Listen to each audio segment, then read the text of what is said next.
Howdy, everybody. Andy Woods reporting in from the beautiful Turkish coastal city of Bodrum. I have the gorgeous Aegean Sea there in my backdrop, and I want to just spend a couple of seconds reading from a document that was put out by the Palestinian Ministry of Foreign Affairs. It's dated October 7th. 2023, and really it explains the why as to why this attack against the nation of Israel that we've seen happen all over our television screens, why this happened.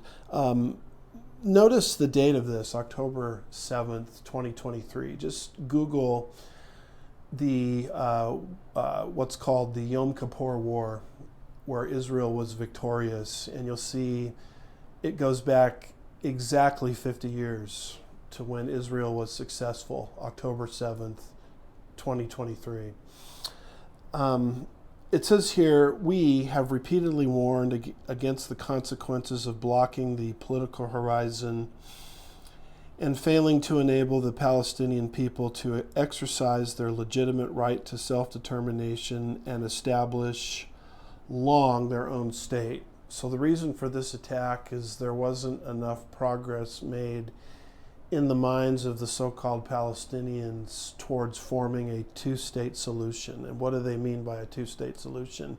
Basically what they're talking about is a state within the borders of Israel, typically taking up, depending on who's presenting the idea, but typically taking up that territory called the West Bank, better known as Judea and Samaria. That's why they're upset. That's why they launched this attack. There's a lack of progress into the two-state solution. This document goes on and it says security and stability and peace in our region can be obtained by ending the Israeli occupation of the land of the state of Palestine, with East Jerusalem as its capital on the 1967 lines, and recognizing the people's right to independence and sovereignty. Hey, if Israel just went back to the pre-1967 borders, that has to do with the 67 war, where Israel's territory in a war of self-defense expanded.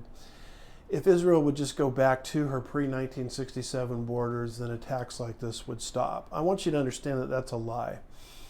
The Palestinian Liberation Organization was founded in 1964, 3 years before Israel got those extended territories in 1967.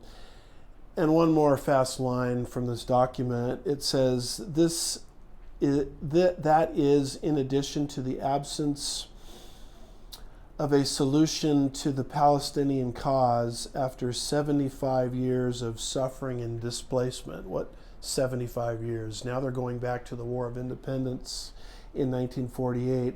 The continuation of the policy of double standards and the silence of the international community regarding the criminal and racist practices of the Israeli occupation against the Palestinian people, and the continuation of the injustice and oppression to which the Palestinian people are exposed, is the reason behind the explosive situation and the absence of peace in the region. In other words, they say we're justified in this attack because Israel is an apartheid state. That is untrue. The Arab population, since Israel regained those territories in 1948 and later 1967, has expanded. And there are also non-Israelis in the Knesset. Hardly sounds like an apartheid state. Anyway, I wanted to just read very briefly to you from this statement, because this is the why of the attack, at least in their minds. And very, very sadly, we're living in a time period where the international community and the international press will pick up this language and start to repeat it mindlessly and endlessly to try to change the narrative. Don't believe the propaganda. Israel is not an apartheid state. Israel is not doing anything illegal. And some great sources exist out there to prove that. Look up the work of Jacques P. Goutier, and also look up the work of Joan Peters. Her famous book is called From Time Immemorial, Israel is Doing Nothing Illegal. Anyway, that's just a brief update for now, and I'll bring more information to you as it becomes available. Thank you for watching. God bless you.